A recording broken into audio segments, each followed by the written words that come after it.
बिहार विधानसभा चुनाव से जुड़ी एक खबर आ रही है, जहां पर मुंगेर विधानसभा सीट पर वोटिंग से पहले उलटफेर। पहले चरण की वोटिंग से पहले प्रशांत किशोर को बड़ा झटका लग गया है। मुंगेर से जनसुराज प्रत्याशी संजय सिंह बीजेपी में शामिल। संजय सिंह ने जनसुराज का साथ छोड़ा और कमल का दामन थाम लिया है।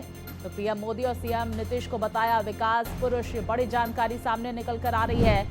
मुंगेर सीट पर बड़ा झटका लगता हुआ यहां पर प्रशांत किशोर को, जहां पर विधानसभा सीट पर वोटिंग से पहले उलटफेर देखने को मिला। पहले चरण की वोटिंग से पहले प्रशांत किशोर को बड़ा झटका लग गया है और मुंगेर से जन सुराज प्रत्याशी संजय सिंह बीजेपी में शामिल हो गए हैं।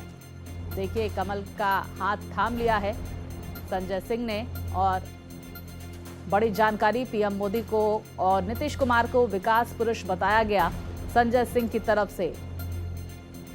तो हाल ही में बनी पार्टी जनसुराज, जिसमें संजय सिंह मुंगेर से चुनावी प्रत्याशी, उनकी तरफ से अब कमल का साथ थामा गया। और सीधे रुक करेंगे, रक्षा मंत्री राजनाथ सिंह बिहार के बांका में संबोधित कर रहे हैं। हम समर्थन हासिल कर लेंगे। और अभी आरजेडी वाले कह रहे हैं कि भाई सड़क वड़क की बात क्या करते हो। अभी एक किसी का भाषण मैंने सुना था, उन्होंने कहा है, मैं भाषण ही बतला रहा हूं, सड़क मत बनाओ, एक्सीडेंट हो जाता है, बिजली मत लाओ, लोग बिजली के झटके से मर जाते हैं। माने ऐसे भाषण देने वाले अब भी आरजेडी में पड़े हुए हैं। कल्पना कर सकते हैं, ऐसी भी राजनीतिक पार्टी होती है। और बहनों भाइयों, कांग्रेस का जहां तक सवाल है, जो आरजेडी के साथ गठबंधन करके यहां पर सरकार बनाना चाहते हैं, सरकार चला भी चुके हैं केंद्र में,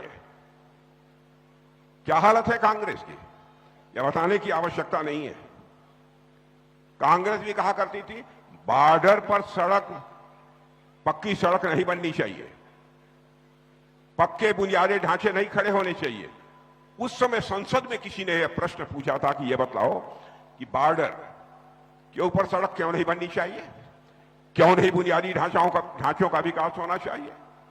उसमें कांग्रेस के लोग यह तर्क देते थे कि यदि बॉर्डर पर पक्की सड़कें बन गई, वहां पर बुनियादी ढांचों का यदि विकास हो गया, तो हमारे पड़ोसी देश के जो हमारे विरोधी हैं वो हमारे देश की सीमा में घुस आएंगे और हमारे ऊपर कब्जा कर लेंगे। यह सब सारे तर्क या कांग्रेस और आरजेडी जैसे नेताओं के द्वारा जो बराबर दिए जाते रहे। लेकिन बहनों भाइयों, सच्चाई को कोई नकार नहीं सकता है। हमारे प्रधानमंत्री मोदी जी ने विकास विरोधी सोच को बदल दिया। आज हमारा भारत कितनी तेजी के साथ प्रगति कर रहा है। मैं आपको याद दिलाना चाहता हूं, 2014 के पहले हमारा भारत धन दौलत के मामले में दुनिया के देशों में वही 11वें स्थान पर खड़ा था, जिसे अंग्रेजी में इकोनॉमी की साइज कहते हैं, 11वें स्थान पर खड़ा था। केवल 9-10 वर्षों के अंदर ही इतनी तेजी से भारत ने प्रगति की है मेरे बहनों भाइयों, कि आपको यह जानकर आपका सीना चौड़ा हो जाएगा कि जो हमारा भारत आज के 10 साल पहले दुनिया के देशों में धन दौलत के मामले में, अर्थव्यवस्था के आकार के मामले में 11वें स्थान पर खड़ा था, अब वह जंप लेकर दुनिया के देशों में 4थे स्थान पर आकर खड़ा हो गया हमारा यह भारत।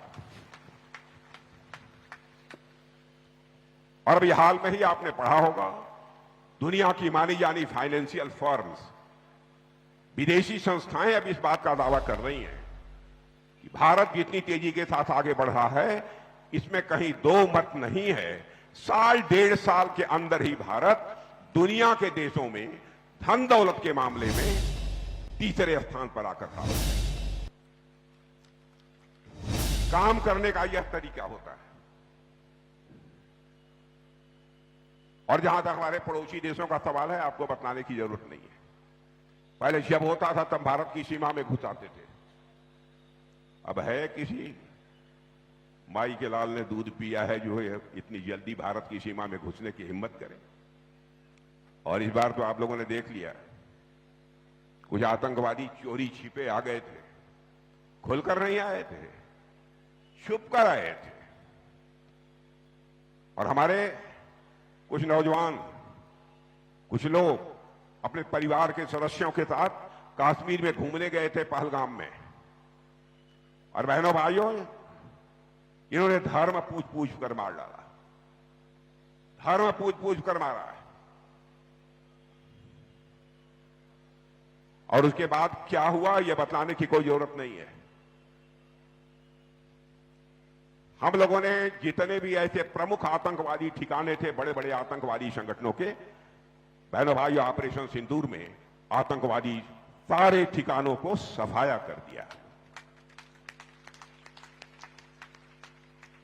कितने लोग मारे गए उस संख्या को मैं यहां बहुत विस्तार में जाकर नहीं चर्चा करना चाहता, और मुझे करना भी नहीं चाहिए।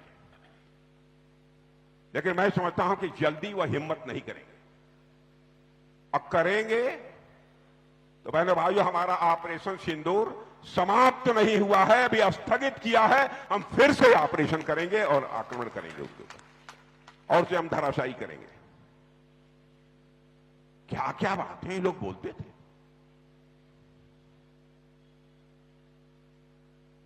हम कल्पना नहीं कर सकते। धर्म पूछेंगे, बताओ किस धर्म के हो?